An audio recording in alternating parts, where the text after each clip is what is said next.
Hello guys, स्वागत है मेरे यूट्यूब चैनल पर। आज हम आपको बताएंगे ये जो सर का भारत निर्वाचन आयोग परिगणना प्रपत्र है, एन्यूमरेशन फॉर्म, उसको कैसे भरना होता है। तो स्पेशल इंटेंसिव रिवीजन में सबसे पहले ऊपर के साइड लेफ़्ट साइड जन्म तिथि दी होती है निर्वाचक की। तो हमें निर्वाचक की जन्म तिथि को भरना होगा। फिर उसके बाद जन्म तिथि के नीचे आधार संख्या दी होती है, तो हमें उसका आधार संख्या भरना होगा। आधार संख्या यहाँ वैकल्पिक है, आप भरना चाहते हो तो यहाँ भर सकते हो, नहीं भरना चाहते तो आप नहीं भर सकते। अगर आपके पास उपलब्ध है तो आप इसे भर सकते हैं। फिर उसके बाद निर्वाचक का मोबाइल नंबर आएगा। उसके बाद निर्वाचक का लेफ़्ट साइड में जो ये कॉलम दे रखे हैं, जन्म तिथि, आधार संख्या, मोबाइल नंबर, पिता या अभिभावक का नाम, उसका पिता, निर्वाचक का जो पिता है उसका नाम हमें यहाँ पे फिलअप करना है। जो भी फिलअप करना है वो राइट साइड कॉलम जो खाली हैं उनके सामने हमें यह सारी जानकारी फिलअप करनी है, राइट साइड। तो उसके बाद पिता अभिभावक का इपिक नंबर यहाँ पे डलेगा, हम उसको लिखेंगे यदि उपलब्ध हो, नहीं है तो कोई दिक्कत नहीं। माता का नाम, यहाँ पे निर्वाचक की माता का नाम आएगा, फिर माता का इपिक नंबर भी आएगा। यदि उपलब्ध हो तो उसको लिखना है, नहीं है तो ज़रूरी नहीं है। फिर उसके बाद पति या पत्नी का नाम आएगा। पति, अगर वह खुद पति है तो उसकी जगह यहाँ पत्नी पे टिक करके सामने पति का नाम लिखेंगे। एवं उसके बाद पत्नी का यदि इपिक नंबर हो तो यहाँ पे लिख देंगे, नहीं है तो यदि उपलब्ध हो तो लिख देंगे, अगर उपलब्ध नहीं है तो हम नहीं लिखेंगे। अगर निर्वाचक जिसका हम ये फॉर्म एन्यूमरेशन फॉर्म परिगणना प्रपत्र भर रहे हैं, अगर वह 2002 में उसने वोट डाला था, 2002 की वोटर लिस्ट में नाम है, तो हम उसको राइट साइड में भरेंगे। ये तो हो गया, लेफ़्ट साइड में भरेंगे, ये लेफ़्ट साइड हो गया। ठीक है मित्रों। अंतिम विशेष गहन पुनरीक्षण की निर्वाचक नामावली में निर्वाचक विवरण कुछ इस प्रकार से वहाँ पे लिखा आएगा, ये देखो। ठीक है।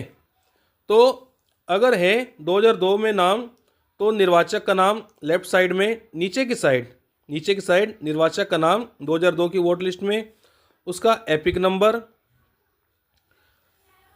तथा रिश्तेदार का नाम यानी कि उसके पिता का नाम, रिश्ते में वह क्या लगता है। रिश्ते के नाम के नीचे ज़िला आएगा, ज़िले का कॉलम, तो वहाँ पे जिस ज़िले में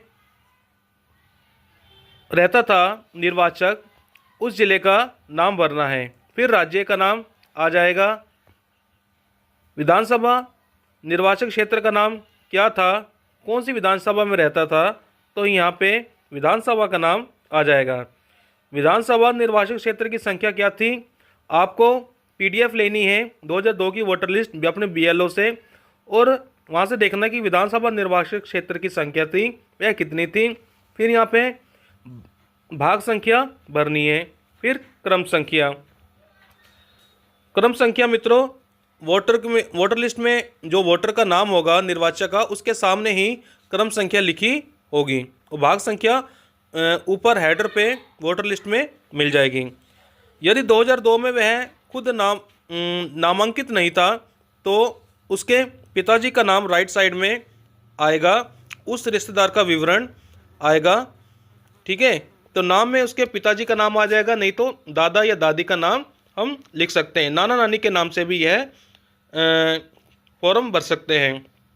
तो जैसे हमने यहाँ पे पिता का नाम लिख दिया, पिता का नाम लिखने के बाद नीचे आएगा रिश्तेदार का नाम यानी कि हम अपने दादा का नाम लिख देंगे। रिश्ते में क्या लगते थे, दादाजी हमारे पिताजी के, उसका नाम लिख देंगे। फिर जो हमारे पापा जी हैं, ऊपर नाम फर्स्ट कॉलम में उनका एपिक नंबर लिखना है। ठीक है, फिर उसके बाद रिश्ते के नाम के नीचे आएगा जिला, किस जिले में रहते थे नाम। यहाँ पे राज्य का नाम लिखने के बाद नीचे के कॉलम में राइट हैंड पे विधानसभा निर्वाचन क्षेत्र का नाम लिखा होगा। हमारे विधानसभा क्षेत्र का नाम क्या था, हमें 2002 की वोटर लिस्ट में पता लगेगा। हम ऊपर के साइड हेडर पे देख सकते हैं, तथा नीचे अब विधानसभा क्षेत्र की संख्या क्या थी ये भी हमें वोटर लिस्ट में ही पता लगेगा। ऊपर के साइड हेडर पे वोट में जो वोट की हमारी PDF होगी, वोटर लिस्ट। भाग संख्या भी हमें वहाँ से मालूम हो जाएगा। क्रम संख्या, निर्वाचक के सामने क्रम संख्या लिखी होती है, वहाँ से हम क्रम संख्या देख के यहाँ पे लिखेंगे। तथा नीचे निर्वाचक या परिवार के किसी अन्य व्यक्ति सदस्य के साइन होंगे, तथा निर्वाचक खुद है तो खुद साइन करें। अगर किसी रिश्तेदार के साइन कर रहा है तो वह आगे उसका डिटेल लिखे कि मैं इसका बेटा, पुत्र या अन्य रिश्तेदार हूँ। तथा नीचे BLO के साइन करवा के, जो राइट में BLO के हस्ताक्षर कॉलम है, तो आपके वहाँ पे का जो BLO होगा इस फॉर्म को कलेक्ट करेगा और साइन करने के बाद फिर इसको ऑनलाइन अपनी मॉड्यूल से उसको ऑनलाइन करके तो आपकी इस प्रकार से मैपिंग हो जाएगी। धन्यवाद मित्रों।